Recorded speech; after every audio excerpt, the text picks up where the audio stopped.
Hello and welcome to Upload, A podcast by those who upload, for those who want to. or who already do. And anyone else for that matter. My name is Lionheart and I've been creating content for over a decade. And my name's Midgeman, and I've been trying to create content for almost a decade. Together with some of our friends and fellow content creators, we're going to be exploring the great big world of content creation. We'll be looking into the serious topics that face content creators today. Because if someone said that to me, like, in person, or said that kind of stuff to me, you know, IRL, I wouldn't take it. So why would I take it, like, online? Why would I hide aspects of sort of my identity? As well as some less serious topics. I've been blindsided by the fact that one of your old live streams is called Suck My Missile for like the last Sorry, 10 what? minutes. So sit back, relax, and enjoy another episode of Upload.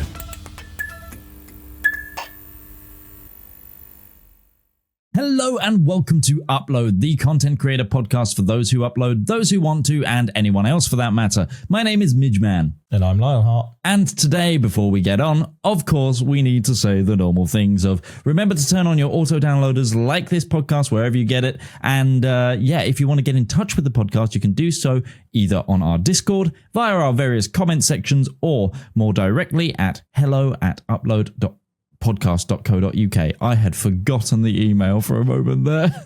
I was following along really happy, then suddenly I was like, what? Like, I'm thrown. It's been a couple of weeks since we've actually recorded one of these. We've been busy. So much has happened. Also, for once, I've not got the wooden background. I've got a green screen. I was going to say, you're green, yeah. Yeah, I mean, it just means that Nikki can have fun just putting random things behind me at different points. Please put lots of random things behind him. No context, no linking, just really weird stuff. Which is just green screen in your panel background anyway. Anyway, different background for you today. Yeah, not a green screen, it's real. It's real. It's real because and that is very much the theme right now. It's real. I'm finally here. I need to ask you, but you'll probably know.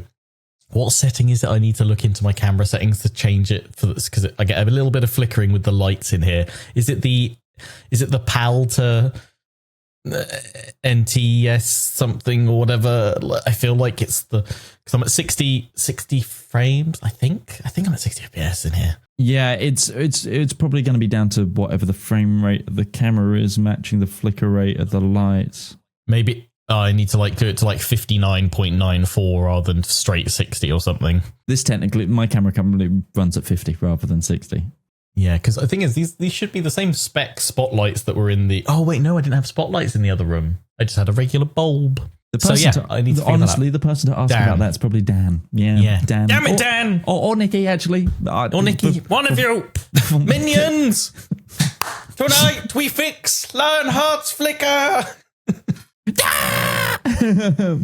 I have been watching a lot of Minions lately with the kids. And then weird, like, obviously my phone's listening to me, so I got like a load of like the whole "tonight we take the moon," and there's a famous one where it's like "tonight we ruin my brother's date," and it's at like college, and there's like a whole fraternity or something like that of like 100 people all dressed up as a Minion.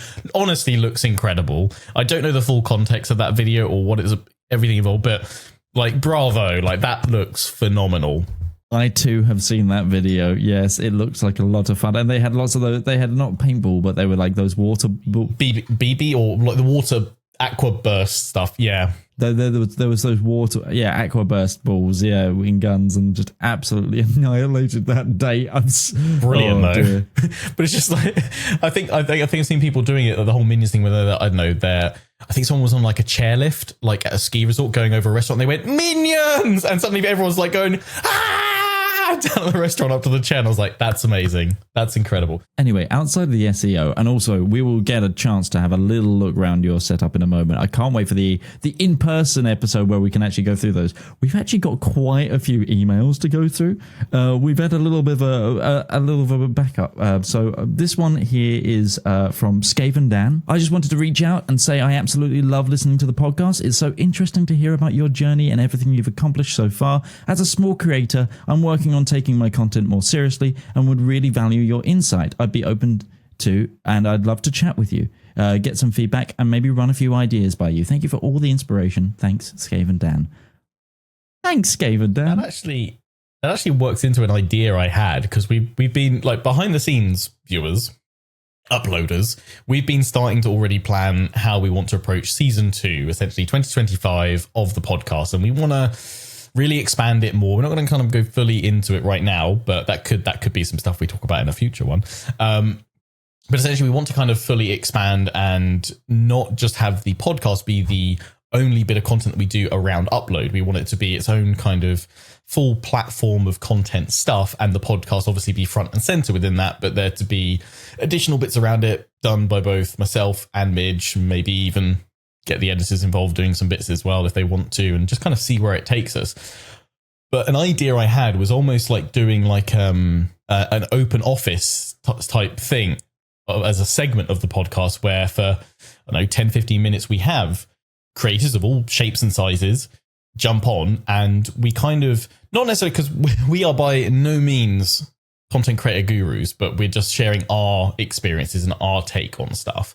But I think the biggest thing that helps us, and I think it's a fair generalization to make, I think it's the biggest thing that can help creators in general is actually getting together with other creators and bouncing ideas back and forth with fellow creators. Because if you try and do it with some friends or family that don't really work in the content creator space, you might get some helpful stuff, but you won't necessarily get the specific stuff that you're looking for, because they won't know all the ins and outs. So I was thinking, actually, off the back of Skave and Dan's one, saying he wanted to have a chat with us about some bits and pieces, maybe we could use that as a dedicated segment in the future of, 15, 20 minutes, have someone on, one, use it as a way to help uplift and promote other creators and whatever they're doing, but also be like, right, what if you got a few questions you want to bounce, or just some ideas you want some direct feedback with other creators about, fire away, let's have a chat about it, let's share that on the podcast and go from there. So I think that's Skave and Dan. We'll probably be in touch. Yeah, and in the meantime as well, if you haven't already, make sure you're on the Upload Discord. We do actually have a role reaction that you can click on for what I've called the Creator Bootcamp, which is exactly that. It's just an area of the Discord to ask questions on various things. It hasn't really been used yet, nor has the Upload Discord really. It's still fresh. Obviously, the podcast is small right now, so don't expect to be flush with things, but honestly, that's kind of the best time to get in. There's no one else asking questions, so we can just give you bespoke help. There we go. The next thing on our email list to go through, this feels like one of those going through like the mail episodes. The next one is a really interesting one, and I'm definitely going to direct this at you as well. So our good friend SurelyOnlyMikey, he does some of the assistance in getting the audio version out of the podcast. Generously gives his time to make sure that goes up there, just to take an extra 20 minutes out of my day. But he says, "Hi Upload, I've attached a link to my PC part picker list of his current dream rig. It's primarily a gaming rig, but since he started streaming consistently, it would be great to get it to work for that in a way too. Already have the monitors and peripherals, so no need to buy those. So this is just pure PC parts. Let's have a look at this dream PC.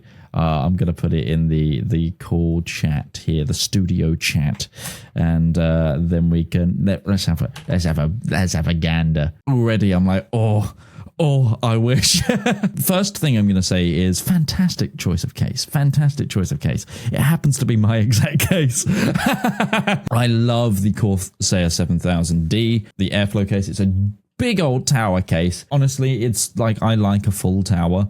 I went from a Corsair 850H, the one that had like DeLorean doors, into this, and I'm like, oh god, this is so much better. Although I would currently say, because I have an obsession with wood, Corsair's every other case in the Corsair's range at the moment is coming out with a version with a wood panel front, except for the 7000D at the moment, and I'm like, hurry up. There is a really, really nice, is it the 6500, which has got like Perspex glass on one side and half of the front, and then the other half of the front is wood panel. That looks beautiful. I don't know about its airflow stats though. Right. So, I mean, looking at it, I will say, so he wants it more for streaming and that type of stuff. I will say you've gone for basically a high airflow case, which nothing wrong with that, but with airflow, you're going to have more noise. with high airflow with the fan. It's going to be really efficient. The zero dark cooler is going to be fine. Like that's going to be really effective. With AI noise suppression and things like that now, it's really like you're getting to a point where you're only losing a little bit of quality, especially if you're then using it for streaming. The compression's really not going to be noticeable in terms of the loss of quality. But if you're doing maybe localized recordings and things like that, it may be that to lessen the need for AI suppression, maybe considering a water-cooled loop or an all-in-one cooler might potentially be worthwhile, although that is going to probably be, you're looking at probably about 120, 150 pounds for one of those. So that's a fair jump. It's probably another 100 pounds to your cooler there. It is certainly something though that you could start with that cooler, see how you get on. And if you don't like the noise or what have you, because I imagine those fans are probably, deep cools are normally really good. So they're probably going to be as quiet as they can be while still delivering pretty decent performance. Just kind of something I throw out there personally. And also I started off my PC builds with air coolers. And once I found the right series of all-in-one coolers, I've switched to that and I've never really looked back. And I just have a personal preference for that. My red flag on here is the graphics card. Yeah, the GPU. Yeah, I was going to say that for streaming and content creation, there is nothing wrong. And you've chosen the right, like, you've gone all out on the CPU and that's fine. Like AMD have the edge over Intel. They have the edge right now. Price to performance solidly. That said, if you still prefer your Intels, nothing wrong with that, but you're likely paying more for same or slightly less performance than what AMD is offering. But in GPUs, so this is the thing, and I have this on stream a couple of times. I had kind of very obviously some very passionate AMD fanboys for their GPU, which is fine. I haven't used them for a little while, so again, but just kind of going from what I've researched into the space and what AMD are doing. Yes, their performance has come up a long way, but they still haven't been able to give their GPUs the Ryzen treatment that they gave their CPUs. So they are still lagging behind Nvidia price to performance ratios, or just if you're looking for maximum power, Nvidia still wins. But the biggest thing for a creator, which I think is what you're putting it onto, is Nvidia still has the better suite of encoders and creator tools because of those encoders and because they have those dedicated chips on the GPUs to support you as a creator. Does AMD have similar support? Yes, it does. Their encoder has come a long way, but I honestly can't think of, off the top of my head, that many creators that really go for the kind of peak quality settings and everything else that use AMD, unless they're maybe looking into a 2 PC setup, in which case they're probably streaming off their CPU anyway, which is probably you probably would actually with this system get better performance overall streaming off your CPU because it's such a beast of an AMD Ryzen 9 than you would do with the inconsistencies that you'll have with that GPU. The GPU will run games perfectly fine, no problem. When you load on encoding with it as well, it should handle it fine, but it's nowhere near as robust as NVIDIA's NVEC encoder. And as soon as you roll into local recording plus streaming, or doing any sort of multi-streaming, that's when you're going to start running into the issues. I don't know if AMD GPUs can do the GPU boosted streaming to Twitch either. I can't remember where you can, the new toggle on where you can stream at multiple band. Pretty sure that is an NVIDIA specific unique thing with OBS. Yeah, because OBS and NVIDIA work together on that. It's their proprietary tool. If you are just gaming, that is a cracking GPU. Because again, this is the thing that I had people in my community kind of come up to me and go like, "Oh, you're just hating on the AMD." I'm not hating on the AMD GPUs. I'm just saying that as a creator, NVIDIA wins in that front. It's just got a better suite of tools and support for the software and the hardware. Also because, as Midgeman has said many times, he's constantly ogling a 4090 because he knows he's got that dual encoder. I can't believe they've gone up in price. I was waiting for the 50 series drop. I know. Well, it's because apparently latest report is that they have stopped all production of 40 series cards apart from the 40, 50 and 60 because those are their kind of core low and mid tier sellers. So now I'm afraid, guys, you've got to strap in, buckle up and wait for the 5090. Yep, I do, because I was like, oh, do I pull the pin on this 4090? It's £1,400. That's quite a lot to commit to. The very next week it was 2,600. I was like, oh God. That said, any retailers with some stock still might be worth keeping your eyes peeled for Black Friday. Legitimately what I'm doing. Which is definitely going to have come and gone by the time this goes out, but keep your eyes peeled for... I hope you kept your eyes peeled. If anyone picked up a good 4090 at any point, just want to email me and, you know, I'll give you a 3090 Ti and some cash. Oh, dear. 7900 XTX, solid card, loads of memory, really powerful, but it's just those little extras. And okay, if AMD put in the legwork over the next few years and improve their encoder, improve their spec sheet of stuff, does that mean that that card might benefit from that? Probably, but Nvidia are now shifting this focus of building their cards from the ground up with those dedicated encoders, with those dedicated cores to further support an encoder that they've had out for about 8 to 10 years now that they've been working on it. And okay, AMD have been doing their own in the background, but they've never been doing much of a song and dance about it. And honestly, it's because there's not a huge amount to do a song and dance over. It's a challenger to NVEC, but it's not as proficient. And I think it's probably because they don't have that much of the market share, so they're not going to heavily invest in the GPU space, when also a lot of their, like AMD primarily supply a huge amount of their GPU stuff to stuff like all-in-one notebooks, things like that, but also more importantly, consoles are typically, or the last few generations have all been off AMD either APUs, so a hybrid CPU with a dedicated graphics continued to it, or they've had their own reworked GPU for the consoles. And I think unless they were to lose that big share of it, because AMD at the low to mid tier end, really great price performance value, but it is constantly being challenged by Nvidia's XX60 series class card. So the 3060, the 4060 are Nvidia's sweet spot cards.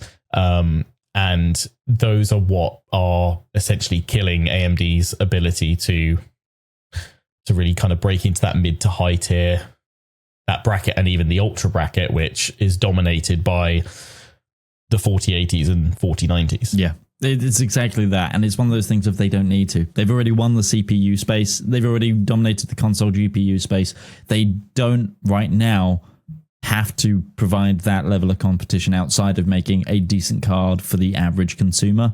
When you're a creator, you're no longer in the bracket of average consumer. That's kind of where it comes down to. If you are legitimately just going to stream though, and yeah, like Brian said, you can run off that CPU stream. And also, a Ryzen 9 will stream in AV1. So with that CPU will stream in AV1, which is a better, you can stream for higher quality at lower bit rate. It's the new encoding type. It has a variant of it on that chipset. YouTube will accept that. Twitch will soon accept AV1 encoding. So again, not to crap on the Dream PC, I think it's a really decent rig and I would happily have it, although I would change out that GPU. That was, and me personally as well, as I'm going, that's not enough memory. That's because I do After Effects renders. I'm looking because I don't want to end that on saying like, yeah, we've dunked on your GPU choice and then not suggested a follow-up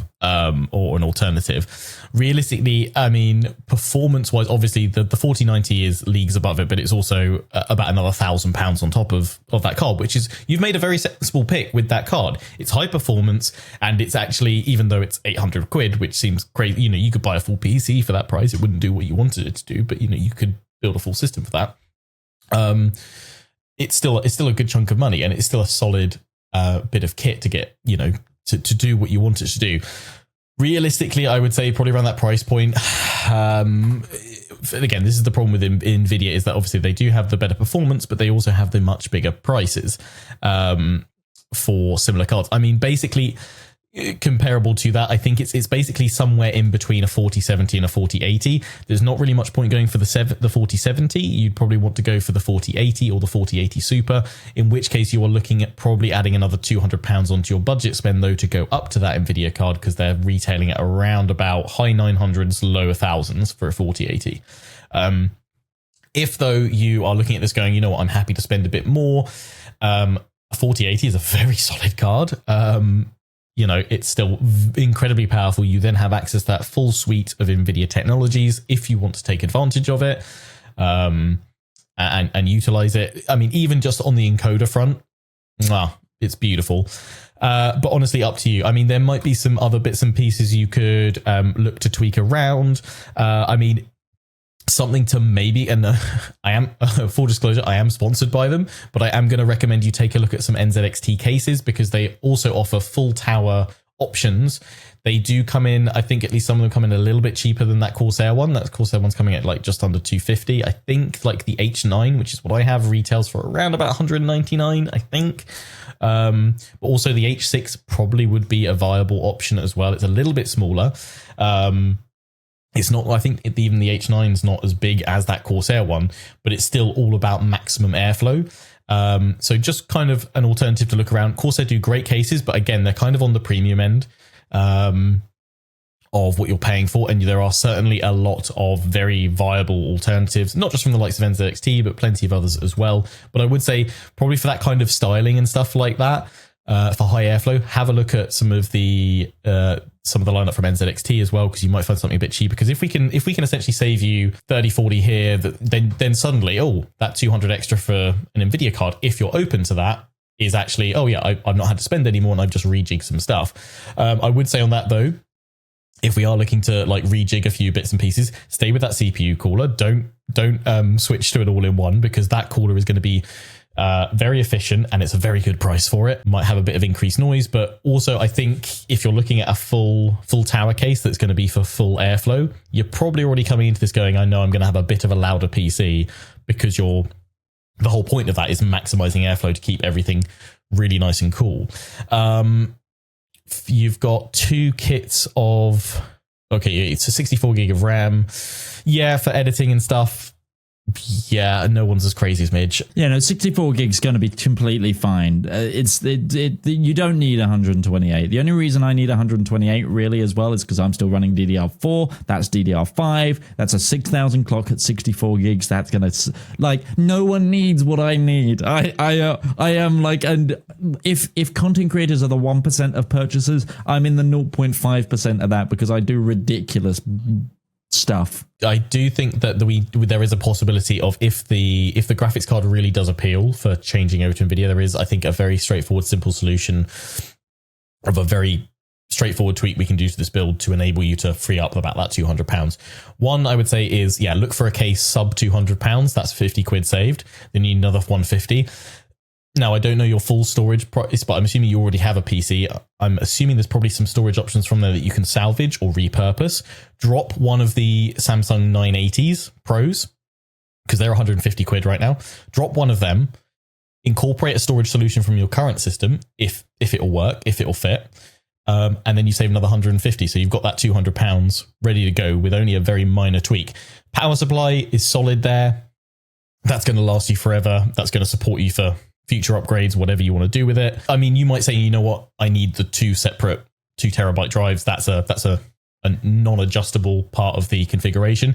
Fair enough. But if you do already have an M.2 drive you can use from a previous PC and plug in, do that for now.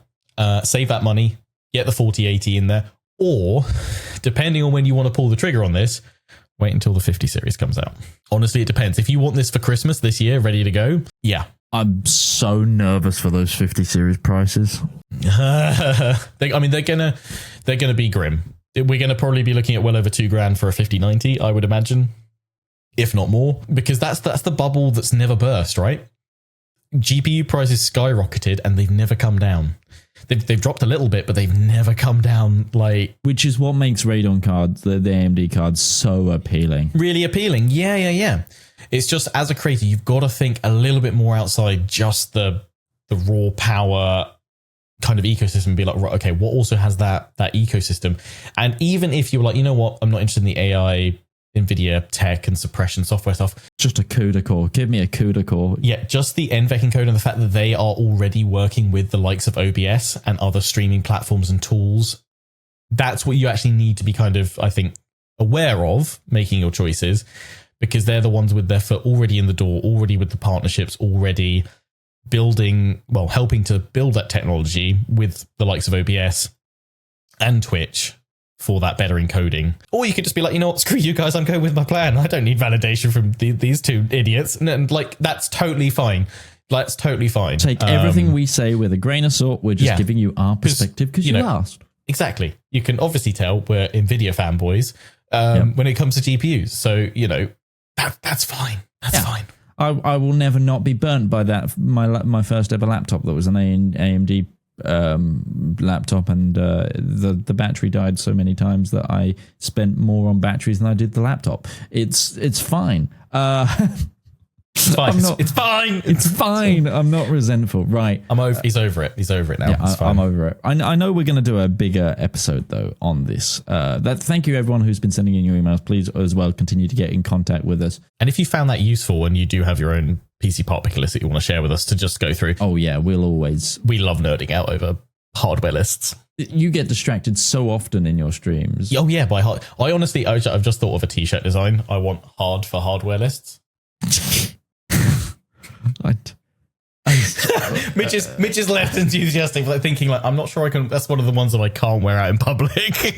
Or you just say, I'll show you my hardware, and it's just like a stick of RAM. Oh yeah, it could be like a guy holding like a stick of RAM awkwardly placed. Yeah, something like that. Anyway, whereas Midgeman would be like, I have like 6, like all the RAM. How would you have that many? Like a squid down there. Sorry, not sorry. No, it's fine. Right. Oh, Nicky put a squid behind him now on the green screen. Go.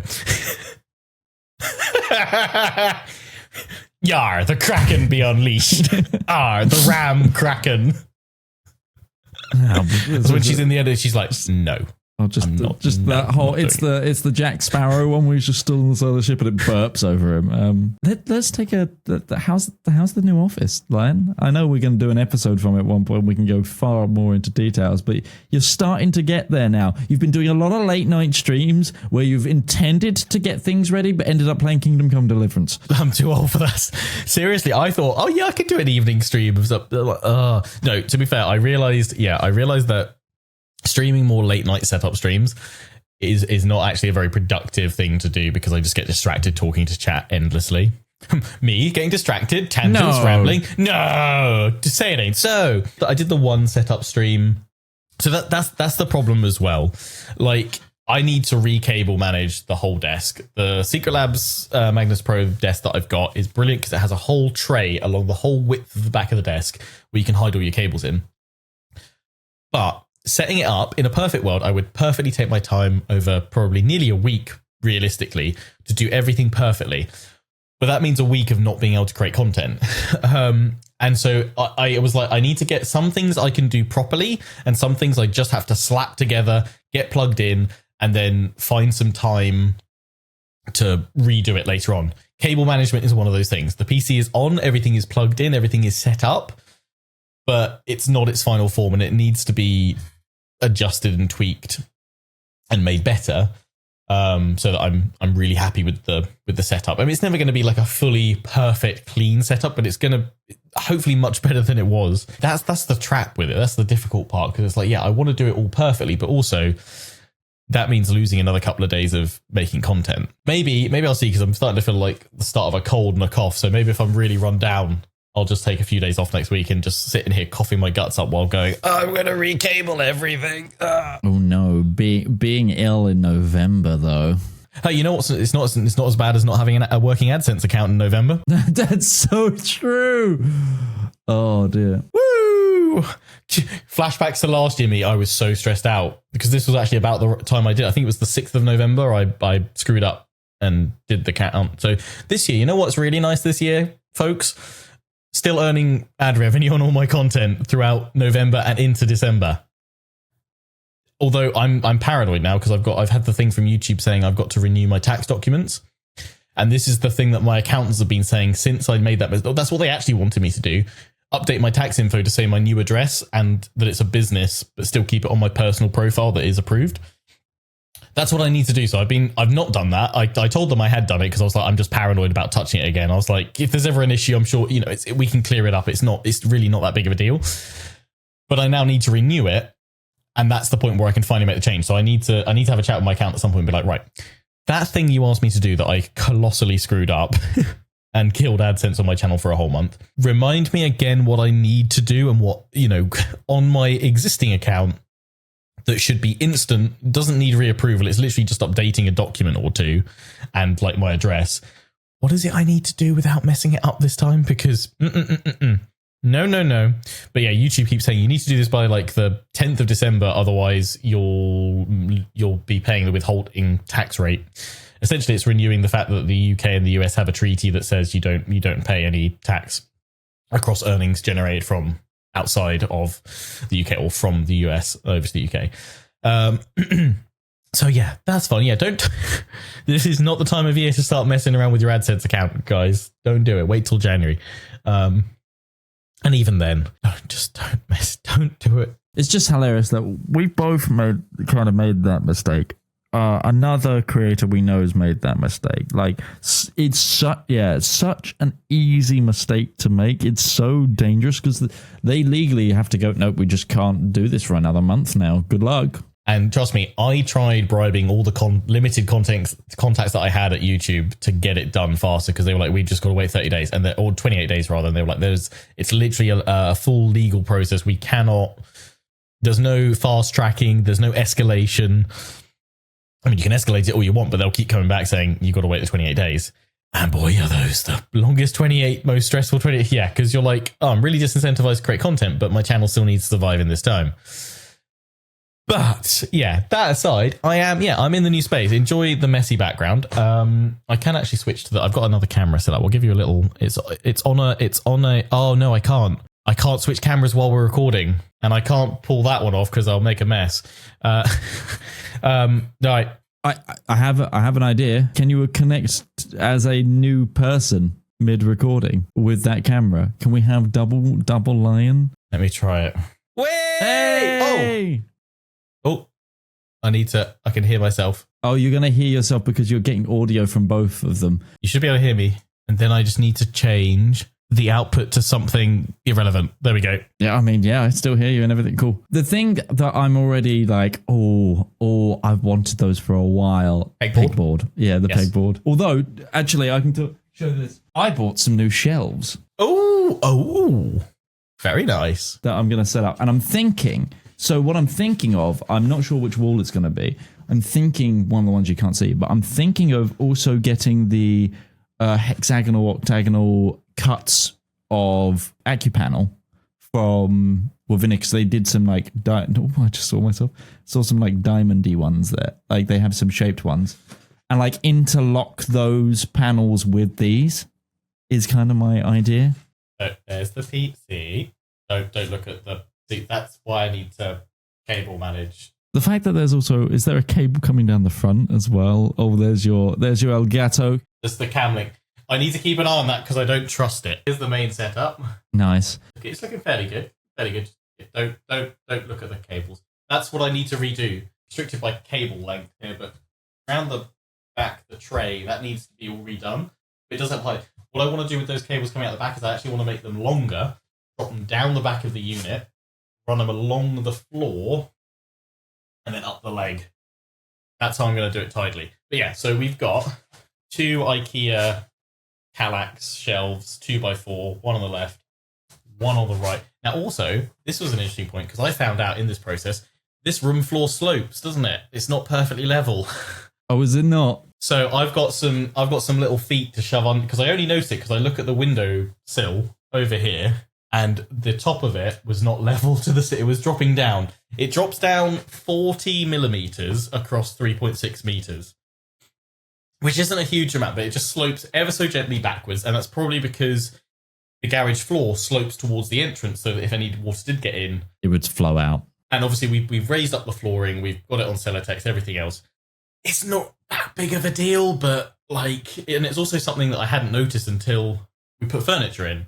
You're standing on it, it's not a huge issue, but so yeah, it's very messy in here as you can tell because we're still setting up. Again, the necessity of needing to get office set up. So this is something this is going to be the Warhammer hobby streaming setup.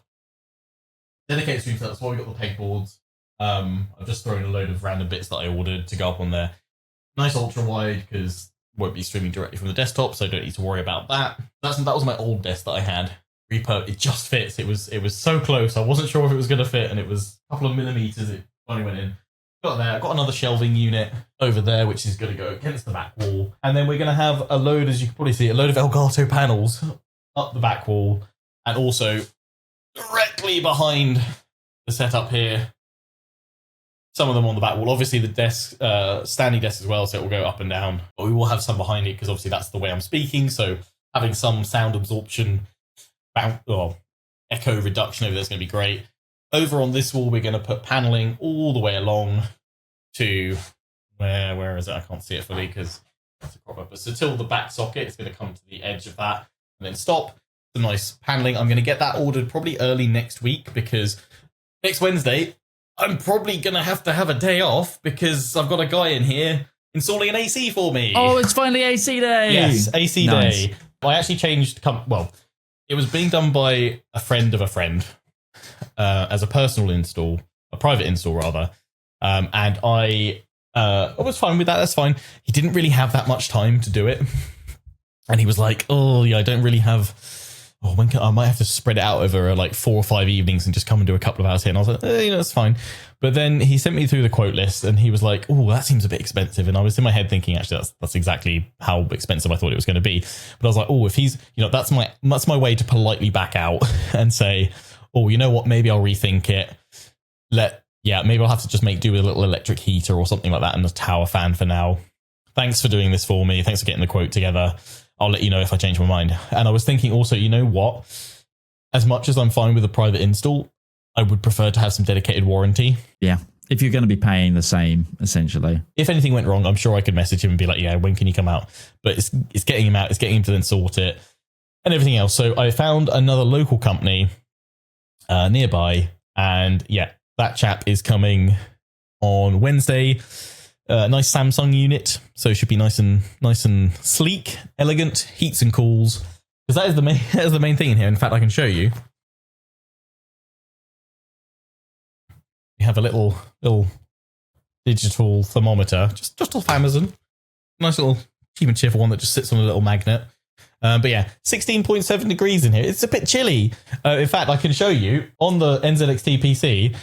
You can probably see the cooling temps. 27 on the GPU and 39 on the CPU. I wish. That is my only heat source in here. That is my only heat source in this room. And it takes until about 2 o'clock in the afternoon to get up to about 20 degrees in here.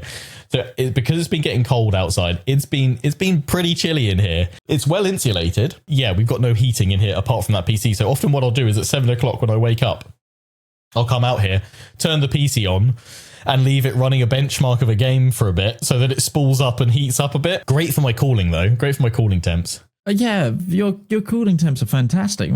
So just to give some transference on that, the 3 temps I'm getting from my GPU are 51, 52, and 59 degrees C. My coolant temp is currently 30, and my AMD 5800X is 36 degrees. So I'm like a whole 10 degrees hotter, if not 20 to 30. And I consider this as good temps. Well, let's realize the clock on there is completely wrong. Where is that from?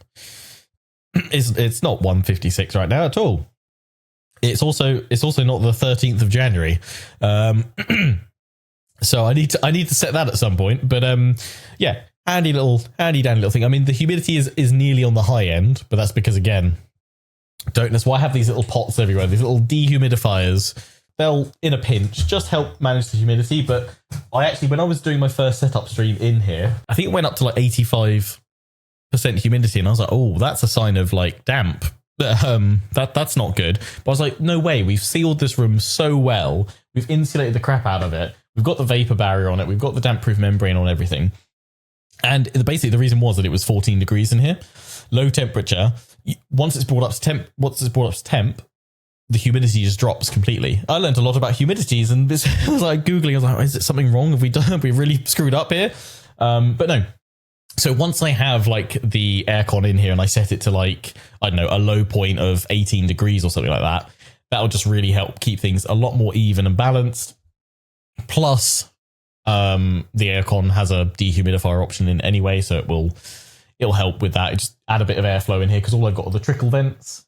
Also learned about trickle vents in that I thought they just snapped into the perfectly shaped holes, which they do, but the holes in which you then fix them to the window, you have to drill yourself through the UPVC plastic. So this weekend I'm drilling and hopefully not breaking my doors and windows. It's going to be really nice to kind of, have this complete space all finished up. Also, if I'm not mistaken, someone gave you a little gift to go in there, didn't they? A certain L company, Oh yeah, what do they call? Elgato, that's the one. I'll show the little gifts that I got. I mean, they were very kind because I sent. They were like, "What would you like?" And I was like, "Well, here's a list." Obviously, not expecting you to, one thing from the list would be lovely. So they sent me that whole box there, and the wave panels. Those are the white panels now that they do. Ooh! So that's going to go alongside all the black and blue ones that I've got over there. These are all the frames from the old office. Honestly, this system is so good. It just works really well. They just sit on it and you can move these around, put them where you want. Great. I've got 6 more white ones in there. So I'm probably going to do like 2 on the back wall here and then 4 on... 2 on the wall behind the desk and then 4 at the back, mixed in with the black and the blue. It's going to look really nice. They also said, and this is probably the bit that I'm... Actually, no, I'll say that one for the last bit.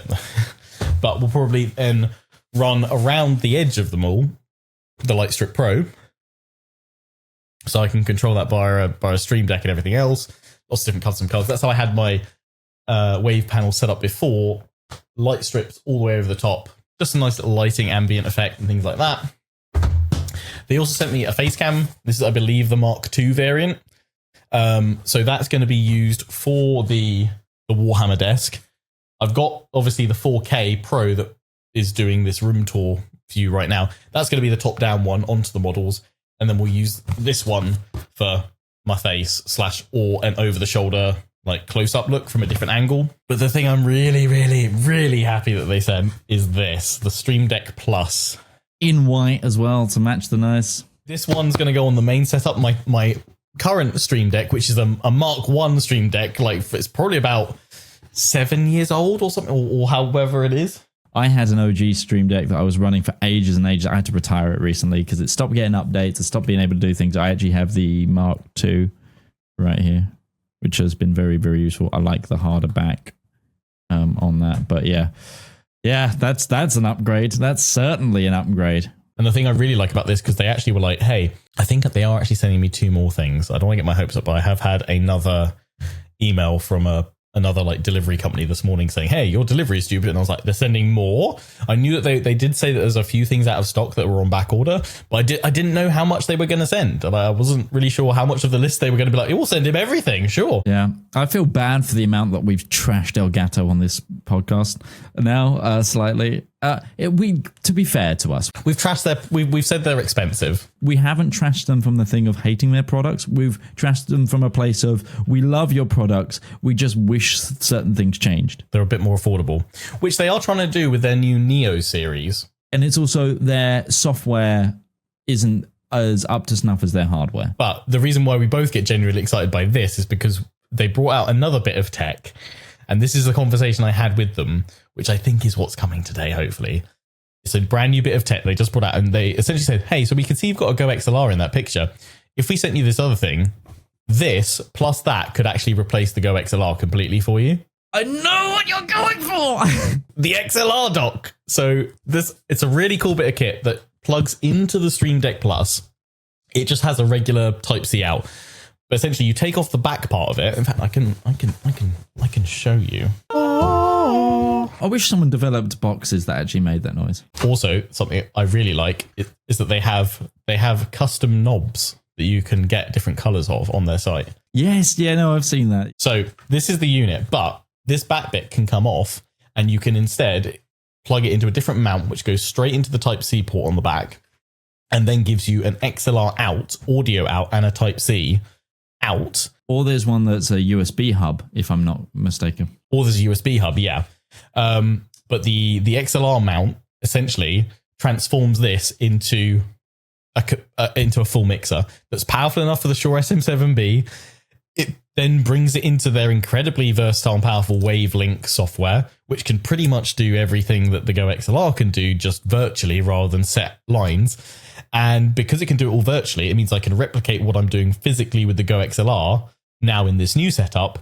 And instead of having this massive, well, I'm going to go from having the Go XLR and the Stream Deck to just that.